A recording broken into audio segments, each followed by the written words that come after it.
এবং মন্ত্রণালয়ে আসার পথেই আমাকে আমি একটি সংগঠন করি, সেটা হলো বাংলাদেশ বাণিজ্য করি। আমার ওই এলাকা থেকে খবর এলো যে গোলাগুলি হচ্ছে, আমি তাদেরকে বলি যে এটি কুচকাওয়াজের। এরপরেও আবার টেনশন এলো, তখন ইতিমধ্যেই আমি প্রায় মন্ত্রণালয়ের গেটে চলে এসেছি, জাস্ট লেফট টার্ন করবো এমন একটি সময়। এই বিষয়ের উপরে আমাদেরকে একটা আলোচনা শুরু করা দরকার তাদের সাথে। তোমরা দুজন যাও, চেষ্টা করো। একটা পর্যায়ে আমরা দেখতেছিলাম যে গোলাগুলির শব্দ এবং ওদের ভেতর থেকেও মাইক চলছিল, আমাদের কানে আসছিল। আমার কাছে মনে হয়েছিল যে হ্যান্ড মাইকের শব্দ মিলান হয়ে গেছে, কেন আমরা অনেক দূরে। আমরা তখন পুলিশের ঊর্ধ্বতনের কর্মকর্তাকে বললাম যে তাড়াতাড়ি করে কন্ট্রোলকে জানা, বড় মাইক যাতে শব্দটা ওদের কাছে যায়। আসলে আমি এই কারণেই বলছি যে টকটা কিভাবে ওপেন ওদের সঙ্গে। তো বড় মাইক আসলো, বড় মাইক আসার পরে মাইক থেকে যখন আমরা খুব শেল্টার থেকে, তখন প্রচন্ড গুলি চলছে। আমরা শেল্টার থেকে আমরা মাথাটা বের করে আমরা মাইকে অ্যানাউন্স করছি, মির্জাতুল সাহেব অ্যানাউন্স করছে যে বিডিআরের সদস্যরা আপনাদেরকে আলোচনায় আসতেই হবে, নতুবা আলোচনায় আসতে হবে। আমাদের টেলিফোন নাম্বার 777, এই নাম্বারে আপনারা আমাদের সঙ্গে যোগাযোগ করেন। ওরা ভিতর থেকে যা তা গালাগালি করছে, আর মনে হচ্ছিল মাইকে যখন আমরা বলছি ওরা উত্তেজিত হয়ে ওরা প্রচন্ড গোলাগুলির সংখ্যা আরো বাড়িয়ে দিচ্ছে। তারপর আমরা হাল ছাড়িনি, ওরা অনেক কথা বলেছে, সেনাবাহিনী ধ্বংস করে দেবে, এই করবে, ঢাকা শহর উড়িয়ে দেব। সেনাবাহিনী আগে উল্টো করেন, তারপরে আলোচনায় আসেন। আমরা বললাম সেনাবাহিনী তো আপনাদের কাছাকাছি নাই, সেনাবাহিনী তো শান্তি শৃঙ্খলার জন্য এখান থেকে কত ঘটনা করতে পারে, তার জন্য সেনাবাহিনী শান্তি শৃঙ্খলার জন্য দূরে দূরে অবস্থান করছে, ইত্যাদি ইত্যাদি। আমরা যখন পতাকাটা উঠালাম, তারপরে ওদেরকে অনুরোধ করলাম যে আপনারা আলোচনায় আসেন, আমরা আলোচনায় বসতে চাই, আপনাদের কি সমস্যা আছে, কি আমাদেরকে বলতে হবে আপনাদের। আমরা তখন দুপা আগাচ্ছি, হঠাৎ আবার গুলি হওয়ার পরই সে এবং আমি দুইজনে আমরা সরে গেলাম। টিভির পর্দায় পরে আমরা শুনলাম যে এটি নাকি দেখা গিয়েছে। দাঁড়ায় থাকা যে তার কথা বিশ্বাস করে আমরা পরে আগাইলাম, সেই ইশারা দিতে আপনারা আসেন, কোনো অসুবিধা নেই, আসেন। তা আমরা বললাম যে এইটা নিয়ম না, আলোচনার নিয়ম এটা না, আপনাদেরকে রাস্তা খালি আছে, আপনাদেরকে অর্ধেক রাস্তা আসতে হবে, আমরা অর্ধেক রাস্তা, আপনাদেরকে সাদা পতাকা নিয়ে বেরোতে হবে, আমরাও সাদা পতাকা নিয়ে আগাবো, মাঝখানে আপনাদের সঙ্গে আমাদের কথা হবে, আমরা আপনাদের পিলখানে ঢুকবো না। কারণ আমাদের ভিতরে আমরা রাজনীতি করি, আমাদের মধ্যে একটি আতঙ্ক ছিল যে আমাদেরকে হয়তো ওরা জিম্মি করে ফেলতে পারে। একটা বিভ্রান্তি আগে পরিষ্কার করে যে বারে বারে আমরা বিডিআরের ভিতরে যে গেছি, এখানে আমাদের ভিতরে যাওয়ার আমি এটা পয়েন্ট আউট করছি। এই যে আপনারা বলেছেন যে কয়েকবার আপনারা যাতায়াত করেছেন, আমি পয়েন্ট আউট করেছি এই কথাটা, এটা নিয়ে কিন্তু আসলে বিভ্রান্তি আছে যে আমরা বোধহয় বারে বারে যতবার আমরা গেটে গিয়েছি মনে হচ্ছে গেটটা এমন ভাবেই করা, দূর থেকে অনেক দূরে তো সাংবাদিক দর্শক শ্রোতারা ছিল, ওনারা মনে করেছেন যে আমরা ভিতরে গিয়েছি। সরি টু সে যে আমরা কিন্তু আসলে ভিতরে যাইনি কখনো। আমি সে কথাই আপনাদেরকে জ্ঞাতার্থে দিচ্ছিলাম যে আমরা আমাদের মধ্যে একটি সেন্সেশন কাজ করেছে যে আমাদেরকে ওরা জিম্মি করে ফেলতে পারে। আমাদের দুজনকে যদি ওরা জিম্মি করে ফেলে তাহলে ওদের জন্য ওদের যে বিষয়, ওদের যে ধ্যান ধারণা বা যে নিয়ে ওরা এই কাজটা করছে, তা ওদের জন্য আরো সহজ হতে পারে। আমার জীবনে আমি এই গালাগালি শুনি, যে গালাগালি সেদিন ওরা করেছে আমাদেরকে। একটা পর্যায়ে মানে আমি সরি যে আমি ভাষাটা আমি আনতে পারছি না, মানে এগুলো বস্তির ভাষা, এইসব ভাষা দিয়ে গালাগালি করে বলতেছে তোরা কারা, এই কুত্তার বাচ্চা, তো সরি আমি ভাষাগুলো বলতেছে এই কুত্তার বাচ্চা তোরা কারা, তোকে প্রধানমন্ত্রীর পাঠা। এবং এই ক্লাসটার মুখে লাল কাপড় বাঁধা। আমরা বুঝলাম যে লাল কাপড়, একটি দিনে বুঝতে পারলাম যে লাল কাপড় সাদা কাপড়ের মধ্যে কোনো, এবং দেখা গেল যে এরা খুব এক্সাইটেড এবং দে আর ভেরি মাচ ইয়াং। আরেকটা জিনিস হলো, এখানে কিন্তু বোঝা যাচ্ছে না কোনটা সেপাই, কোনটা দফাদার, কোনটা চকিদার, কোনটা ডিএডি, কোনটা এডি। আর ডিএডি শব্দটা কিন্তু আমি সর্বপ্রথম এই মানে 26 তারিখের পর আমি জেনেছি। আসলে এই র্যাঙ্কিং গ্রুপদের সঙ্গে তো আমরা কখনোই যোগাযোগ ছিল না। তো এই ডিএডি শব্দটাও কিন্তু পরিচিত হয়েছি এই ঘটনার পরিপ্রেক্ষিতে। যখন আলোচনা হচ্ছিল, যেটা ডিএডিও ওখানে নাই, কোনো ব্যাজ নাই, সব মনে হচ্ছে আমাদের কাছে এক। আর চেহারা বুঝেও বোঝা যাচ্ছে না যে এটা ডিএডি বা এটা অফিসার। আমরা খুঁজছিলাম যে এর ভিতর ক্যাপ্টেনকে, একটা কমান্ডার খুঁজছিলাম, কিন্তু কমান্ডার পাই না। দেখি যে একটু বয়স্ক লোক যেগুলো, সেগুলো একটু দূরে সরে থাকে। আর এই ইয়াং গুলি যা ইচ্ছে তাই করতে হ্যাঁ, ফায়ার করতেছে, চিৎকার করতেছে, সাউন্ড করতেছে। এমনকি প্রধানমন্ত্রীকে আপনাদের কাছে বলতে অসুবিধা নেই, অশালীন গালাগালি করছে, অশালীন। এগুলো আমি মুখে আনতে পারবো না। মাননীয় প্রধানমন্ত্রীকে অশালীন ভাষায় গালাগালি করে, এটা কোনো ভদ্রলোকের সন্তান একটা মহিলাকে এই ভাষাগুলি ব্যবহার করে। ওরা যখন রাজি হচ্ছিল না, কেউ রাজি হচ্ছিল, কেউ হচ্ছিল না, তখন আমার কাছে মনে হচ্ছিল, আমার কাছে আমি ফ্ল্যাশব্যাক হয়েছে যে 7ই নভেম্বর। 7ই নভেম্বরের রাস্তায় আমরা বিভিন্ন ধরনের স্লোগান শুনেছি।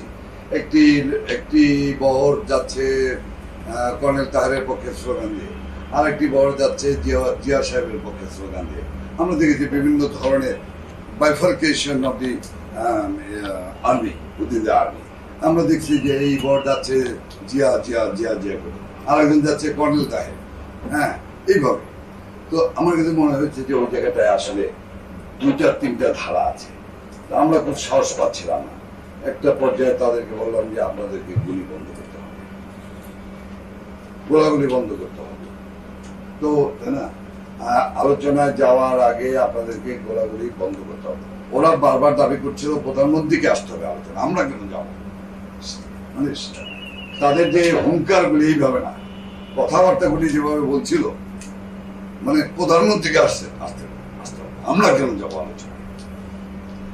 এই আমরা খুব ধীর স্থির ভাবে যত কিছুই ওরা গালাগালি করছে, আমরা আস্তে আস্তে আস্তে আস্তে আস্তে একটা পর্যায়ে ওরা যখন রাজি হলো, ওরা একটা টিম করে দিল, তাই না? ওরা বললো যে একটা টিম, আপনার একটা প্রতিনিধি দল করে চলেন আপনারা আলোচনায়। আমরা এমন ভাবে আমাদের ভয় কাজ করছিল যে মানে যদি একটা সিভিল লোক দেখে, তাহলে ওরা যদি ভেবে বসে যে সেনাবাহিনীর লোক, তাহলে কিনা আমাদেরকে ফায়ার করবে।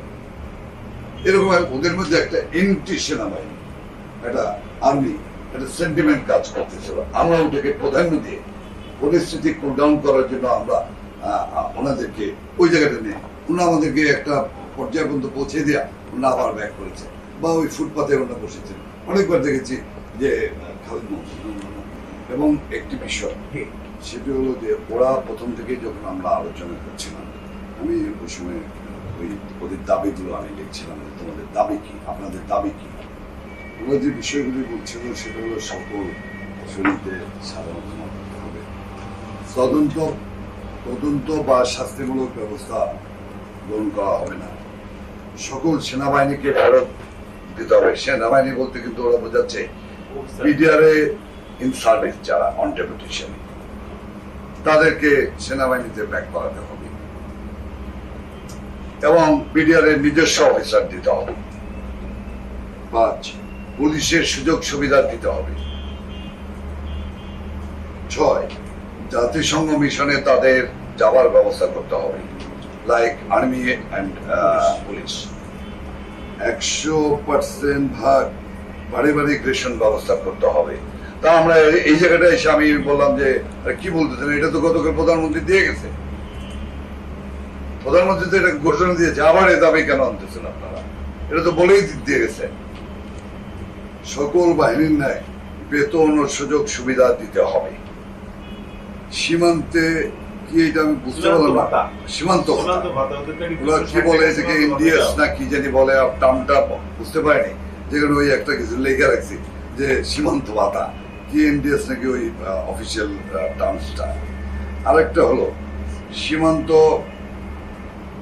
পাহারা তারা দেয়। একটু আমি এখানে বলি, ওরা সবসময় একটা জিনিস বলে আসছিল, পাহারা দেই আমরা, যুদ্ধ করি ভারতের সঙ্গে আমরা। উন্নত পয়সা অর্ডার দেয়, ইত্যাদি ইত্যাদি, মানে ওই যে এনটি আর্মি অফিসার যে সেন্টিমেন্টটা ওইখান থেকে বলতেছিল আমাদের ভাতা দিতে হবে, আমাদের গাড়ি দিতে হবে, আমাদের গাড়ি নাই, আমরা পাহারা দিই, আমরা দেশ রক্ষা করি, এইসব অনেক কথাবার্তা গুলি ওরা বলছিল। সেইখানে এসে ওরা বলতেছিল যে সীমান্ত পাহারার জন্য যথেষ্ট পরিমাণ গাড়ি দিতে হবে। আরেকটি বিষয় বলেছে, সেটি হলো বিডিআর স্কুল অ্যান্ড কলেজ, এখানে আমাদের ছেলে মেয়েরা পড়তে পারে না, আমাদের ছেলে মেয়েদেরকে পড়ার সুযোগ দিতে হবে, আমাদের ছেলে মেয়েরা পড়ে বাইরে, আর আমরা ওইসব পাহারা দিই ইত্যাদি ইত্যাদি, এইসব সেন্টিমেন্টাল ল্যাঙ্গুয়েজ। আর একটা হলো বেতন বৈষম্য দূর করতে হবে।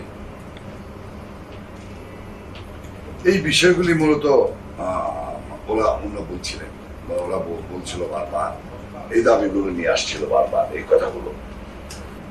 অন্যান্য অফিসার যারা, তারা বড় চিন্তা করেন, সব আমাদের এই জিম্মি, আমরা সবাইকে আটকায় রাখছি। ভাবছেন আপনারা যে আর্মি দেয়া করবেন, আমরা এই অফিসারদেরকে সামনে দেবো, ট্যাঙ্কের সামনে দেবো, অফিসারদের ফ্যামিলি আমরা সব রেখে দিচ্ছি জিম্মি। আমরা অফিসারদের কি বউ বাচ্চা, শব্দটা ছিল বউ বাচ্চা, আমরা ট্যাঙ্কের সামনে দেবো, তারপরে আমরা ধ্বংস হয়ে যাব। আমরা জানি আমরা আমাদেরকে মেরে ফেলবে, কিন্তু আমরা এখান থেকে আমরা কি বলবো শব্দটা আরাস, এটা কি আমি জানি না, মানে অস্ত্র নাম এটা, বললো যে আমাদের যে রেঞ্জ আছে, আমরা বিশ্ববিদ্যালয় আপ টু সচিবালয় পর্যন্ত আমরা উড়াই দেবো আমাদের উপর অ্যাটাক করলে। এই শব্দটা কিন্তু ব্যবহার করেছে ওরা, যে আমাদের কাছে এমন অস্ত্র আছে যে বিশ্ববিদ্যালয় থেকে শুরু করে আমরা সচিবালয় পর্যন্ত আমরা উড়িয়ে দেবো। এবং ধানমন্ডি শব্দগুলো বলছে, ধানমন্ডি, মোহাম্মদপুর, ধানমন্ডি, হাজারবাগ টাজারবাগ এসব এলাকা আমরা উড়িয়ে দিয়ে আমরা মরে যাবো, আমরা মরার জন্য নামছি, মৃত্যু আমার যাইনি, আমরা নামছি। এইসব ইমোশনাল জিজ্ঞাসামূলক কথাবার্তা তারা বলেছে।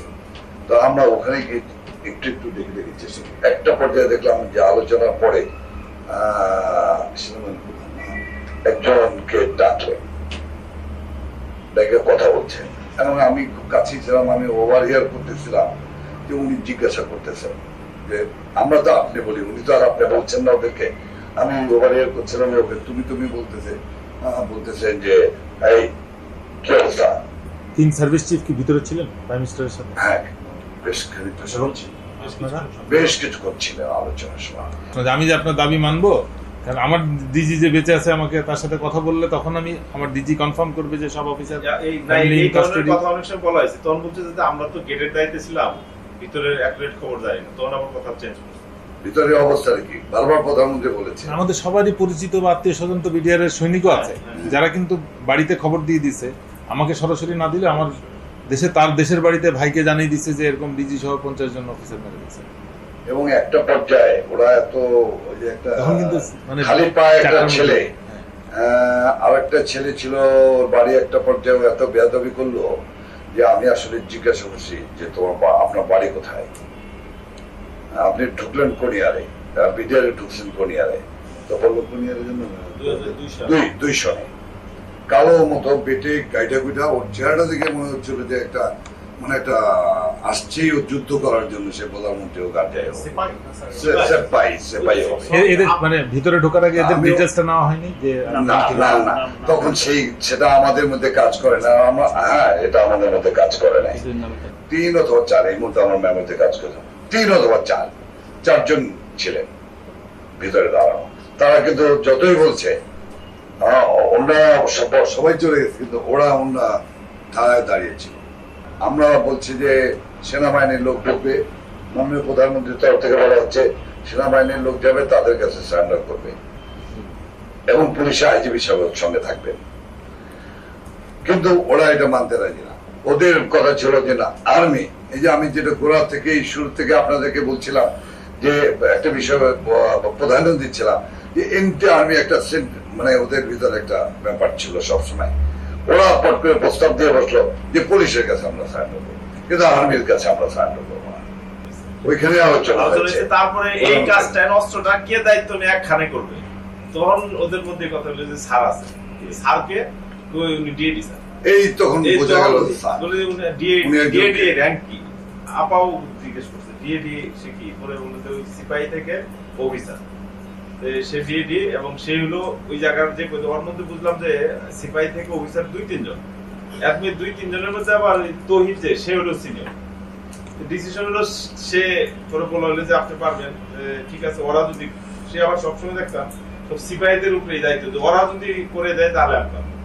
স্যার এখানে একটু ইন্টারাপ্ট করি একটু, মানে যেটা মিডিয়া থেকে আমরা পেয়েছি সেটা হচ্ছে যে ওই আম্বালা সুইটস এর মিটিং এর কোন একটা পর্যায়ে নেতা সিলেক্ট হয়, কে নেতৃত্ব দিবে?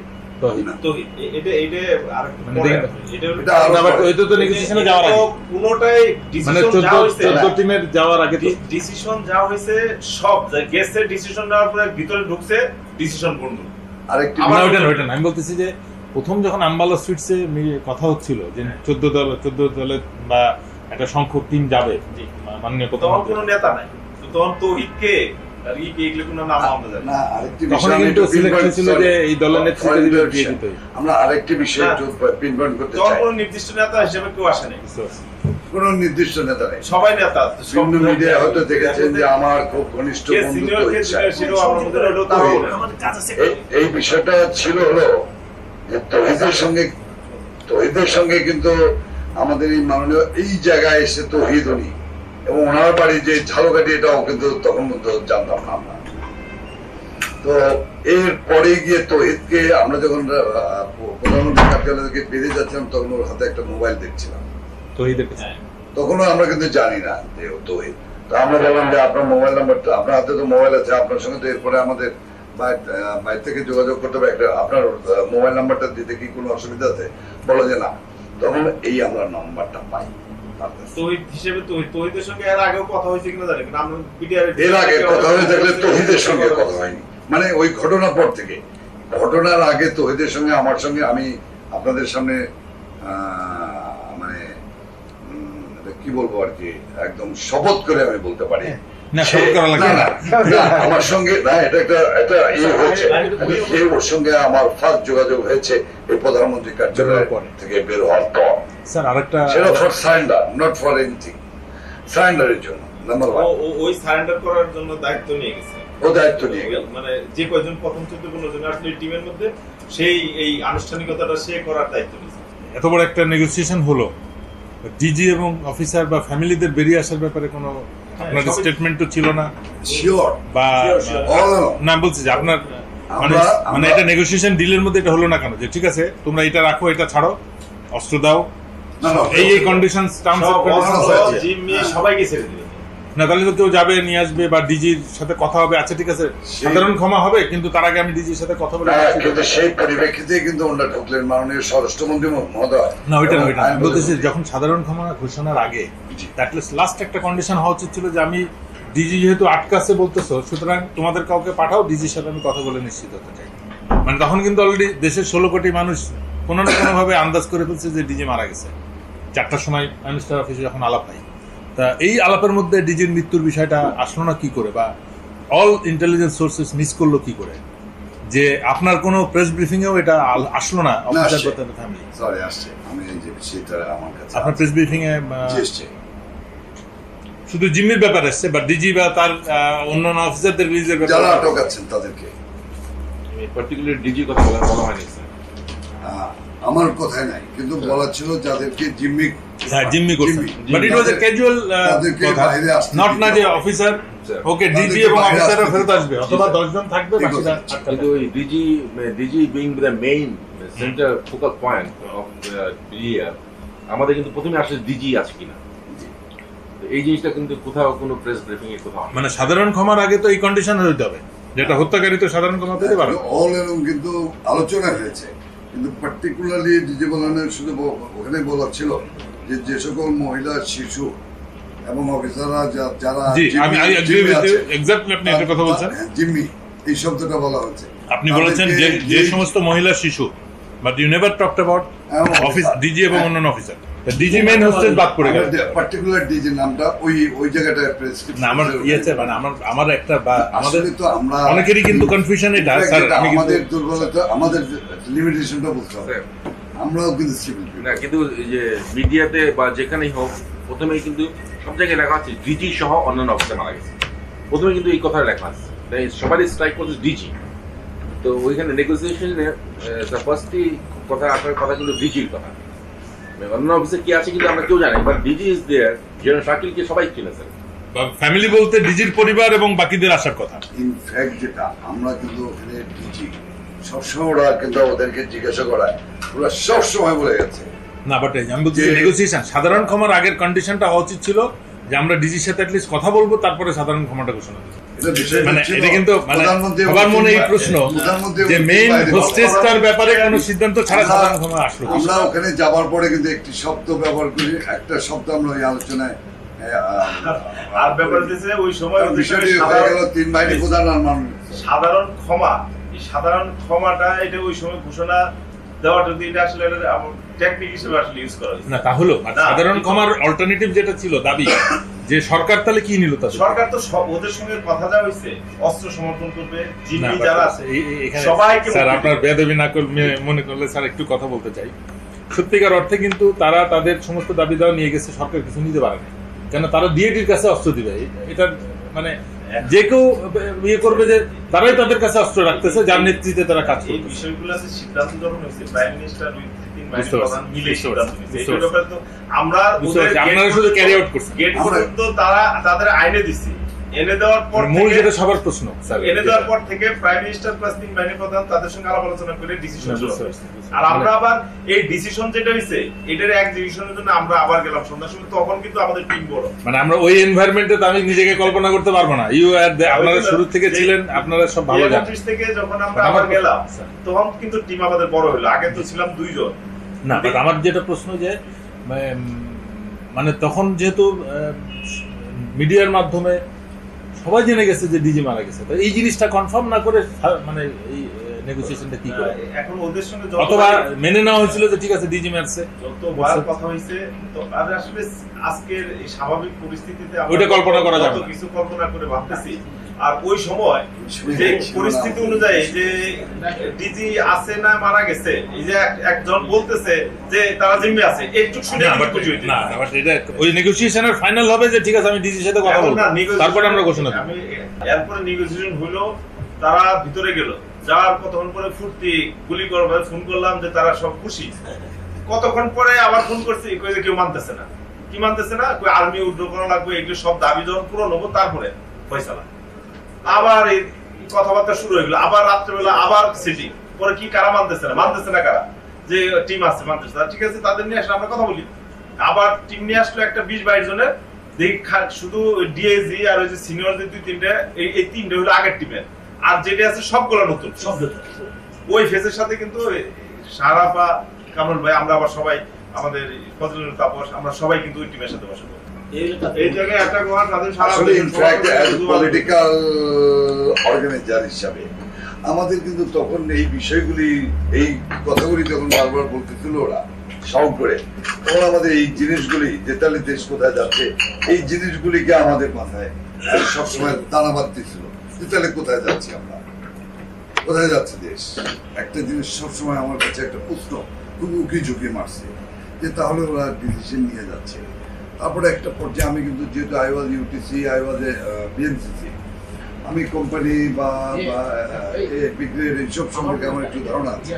আমি তখন ওদেরকে জিজ্ঞেস করলাম যে আচ্ছা আসলে আপনাদের এখানে কি ফরমেশনটা কি বলেন তো একটু। একজনকে জিজ্ঞাসা করলাম আপনাদের ফরমেশনটা কি এখানে, আসলে তো আমরা জানি না। আমার জীবনে এই প্রথম আমি মিডিয়ার ভিতরে গিয়েছি, মাঝখানে 2-1বার গিয়েছি মন্ত্রী হওয়ার পরে।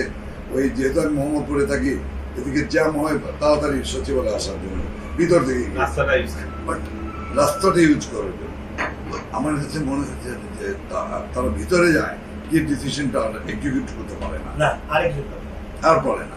তাহলে কেউ কি ভিতরে আছে যারা কন্ট্রোল করতেছে ওয়ার্ডে? এই প্রশ্নটা কিন্তু আমার ভিতরে উকি ঝুঁকি মারছে। আমরা দুটি মানুষ, আমরা পরিস্থিতিতে ছিলাম যে বিডিআর মাইক লাগেছে গেটে, মাইক লাগে ওরা বক্তৃতা করছে, জনগণ গেটের এই গেট এখানে মানুষ হাজার হাজার মানুষ, আর বিডিআর বক্তৃতা করছে, আর তারা সেনাবাহিনীর বিরুদ্ধে বক্তৃতা করছে, আর তারা হাততালি দিচ্ছে, স্লোগান দিচ্ছে বিডিআর এগিয়ে চলো আমরা আছি তোমার সাথে। সরি আমি দাঁড়িয়ে আপনাদেরকে মানে বিষয়টা বলতে বাধ্য হচ্ছি যে আমাদের রিয়াকশনটা, আমাদের অনুভূতিটা আপনাদের কাছে আমাদের বলতে হবে। তখন আমরা কিন্তু অসহায় হয়ে গিয়েছি। পুলিশ কিন্তু আমাদের থেকে অনেক দূরে ব্যারিকেড করে রেখেছে। আর একটু ঠিকাতলার সাইড দিয়ে কিন্তু হাজার হাজার মানুষ গেটে চলে এসছে। এটা তো একটা মানে চরম অনাকাঙ্ক্ষিত কাজ। এবং আমরা বলছি কি করছেন আপনারা? আপনারা মানুষ সরেন না কেন? Why mob is there? Why mob is there?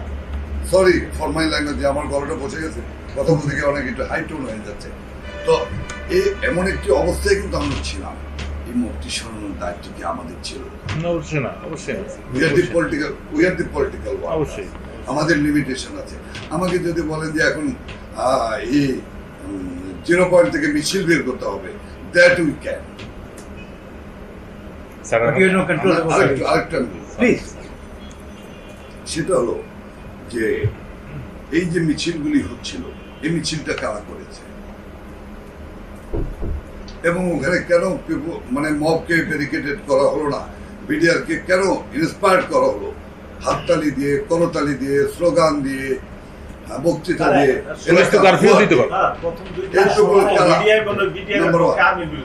আরেকটি বিষয় আপনাদের ইনভেস্টিগেশন আনার জন্য অনুরোধ করব, এটা কি আধা সামরিক বাহিনী না? অবশ্যই আধা সামরিক বাহিনী। আর এর কোডটা কি আপনাদের কাছে? আমি কিন্তু সিভিলিয়ান। আমি একটু প্লিজ, আমি আপনাদের কাছে প্রশ্ন রাখতে চাই, এর যে কোডটা, এটা কি আপনাদের মার্ক? যে আর্মস আমি দেখেছি, যে আর্মস যে অ্যামিনিশন আমি দেখেছি, আপনি জিজ্ঞাসা করলে জানতে পারবেন। Additional DG RAB mister colonel Reza Saheb, আমি তাকে বলেছি, রেজা সাহেব যেভাবে হোক চারিদিক ব্যারিকেড দেন। ইভেন পুলিশ যখন রাতে পুলিশকে যখন আমরা 26 তারিখ রেখে আসি, আমি রেজা সাহেবকে বললাম, রেজা সাহেব পুলিশ রেখে গেলাম, সরি এখানে পুলিশ রেখেও থাকলে আমি কোনো ডিভিশন করছি না বা অবিশ্বাসের বিষয়টা বলছি না, আমি বলছিলাম এমন ভাবে আর্মসগুলো পড়ে আছে, গ্রেনেড পড়ে আছে। আমি বললাম যে পাশাপাশি আপনাদের লোক দেন, ডুয়েল থাকুক, এই আর্মস কিন্তু হিসাব নাই, এই গ্রেনেডের কোনো হিসাব নাই, এই গ্রেনেড কিন্তু বাইরে চলে যাবে, এরপরে আমাদের উপর মারবে। এটা কিন্তু এটা হলো আমাদের অনুভূতির কথা আমি বলছি। এটার ভিতরে যুক্তি না থাকতে পারে, এটার ভিতরে আইনগত কোনো ব্যাপার না থাকতে পারে, কিন্তু আমাদের অনুভূতি থেকে এই কথাগুলো আমরা বলেছি। আমরা যখন ঢুকলাম 26 তারিখ, আমাদেরকে মাননীয় প্রধানমন্ত্রী নির্দেশ দিচ্ছে, তোমরা মাইকিং করো, অমুক অমুক আছে, ম্যান হোলের ভিতর মেজর অমুক আছে। আমরা অ্যানাউন্স করছি, একটু মেজর মন্ডি সাহেব আপনি ম্যান হোলের ভিতর চুঙ্গা ঢুকাই দিয়ে মাইকে, আমি অমুক বলছি, অমুক বলছি, আপনি বেরিয়ে আসেন, এখন পিলখানা সম্পূর্ণ আমাদের নিয়ন্ত্রণে, আপনার কোনো ভয়ের কারণ নাই। কি অর্পিতা আমাদেরকে বলা হলো, যখন আমরা জানালাম যে বের হচ্ছে না, তখন বললো কনফার্ম ওখানে আছে, তোমরা এখন বলো যে অর্পিতার বাবা, অর্পিতা না কি একটা নাম বলো আমার নাই, হ্যাঁ তার বাচ্চার নাম ধরে বলতে বললো দরবার হলের কাছে। আমি চিৎকার করে বলছি, ইউ বিলিভ মি, উনি যখন একজন ভদ্রলোক পরে জানলাম ওনার নাম, উনি বেরিয়ে আসছেন, আমি আবার দাঁড়াতে পারছিলাম, উনি আসছে, একটা লোক উঠে আসলো এইভাবে, দাঁড়াইতে পারতো, পড়ে যাচ্ছে। কোথায় আমি কিন্তু এই ঘটনাটা বলছি এই কারণে, ওনাকে ধরে বসলাম 36 ঘন্টা উইদাউট অর্ডার, ওনাকে ধরে বসলাম, জড়ায় ধরলাম, ওনাকে জড়ায় ধরে বললাম, আপনি জেন্টলম্যান, আপনি কিন্তু আর্মি অফিসার, বিকুল নর্মাল হওয়া, এই পানি পানি পানি বলে চিৎকার করলাম, পানি, উনি একটু পানি খেলেন। আমি বললাম হোয়াট, আপনি আর্মি পার্সোনাল হয়ে আপনি পানি, আপনি পুরা পানি লেখেন, দেখুন আপনি ঠিক হয়ে গেছেন, নর্মাল হয়ে গেছেন, কেন এই পানিও তো খাইনি এর মধ্যে। আমার এটা হলো যে ওনাকে পানিটা খাওয়ালে উনি একটু রিকভার করবে।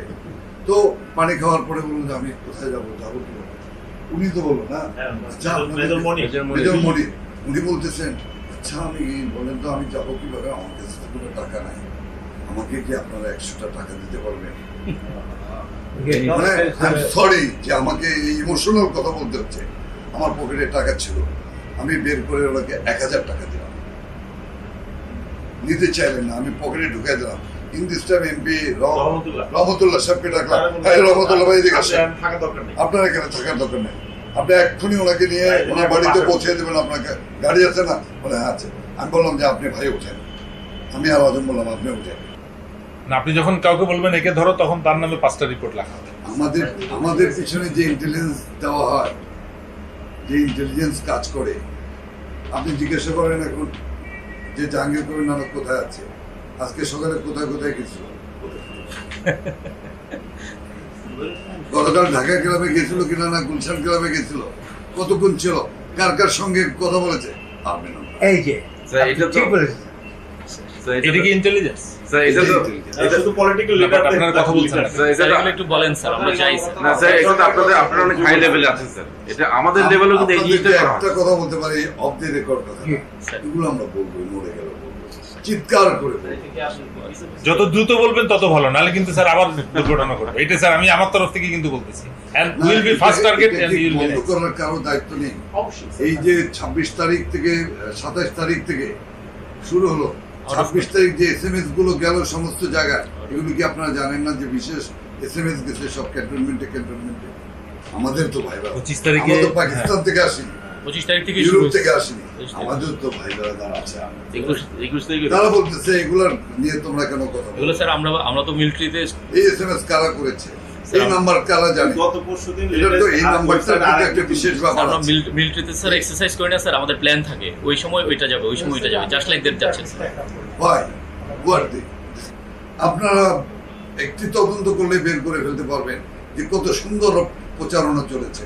সে প্রচারণা অপপ্রচার বলবো আমি। ডিডি তো আমার সামনে ডাকে, বলদ তো হয়েছে যে আমার সে বন্ধু ছিল, অথবা আমার সঙ্গে তার না, এটা আমরা কোনোদিন পরিচয় ছিল। তাহলে এই প্রচারণা কারা চালিয়েছে? কোথেকে চালানো হলো? খালি কি টেলিভিশন চ্যানেলগুলি চালিয়েছে? না, আরো কেউ বলেছে, আরো কোথাও থেকে বলেছে। কারা বলেছে? কেন বলেছে? কেন বিভ্রান্ত করা হলো? কেন আমার বুকের ভিতরে ব্যথা দেওয়া হলো? আপনার কি ধারণা যে এই সমস্ত অর্গানাইজেশন গুলো যদি যোগ্য লোকের হাতে থাকতো তাহলে এই ব্যর্থতা হতো না? Would you recommend to the government? আমার এই আকারে opinion হতো যাচ্ছে। না। Sir. এর আগে আমি কিছু semi হওয়ার fight আগে করতে পারবো No, but না। what did you do as আমার মনে হয় কি person in জানেন, the government? আমি যেটা বক্তৃতায় বলি, অনিয়মই যখন নিয়মে পরিণত হয়ে যায়, তখন নিয়মে ফিরে আসা খুব ওইটাই প্রথম ব্যাপার। অনেককে ফাইট করতে হবে এই যে অনিয়মকে নিয়মে পরিণত করা। আমার মনে হয় দীর্ঘ 7 বছরে আমরা দীর্ঘ সময় ধরে, আমি সময়কাল বলে আমার মনে হবে পলিটিক্যাল ব্যাপার, আমি সময়টাকে নির্ধারিত না করে, সুনির্দিষ্ট না করে মাই ওপিনিয়ন ইজ দিস, সেটা হলো যে দীর্ঘ সময় ধরে রাজনৈতিক কুটিলতা, সংকীর্ণতার কারণে আমরা বড় অনিয়মকে নিয়মে পরিণত করে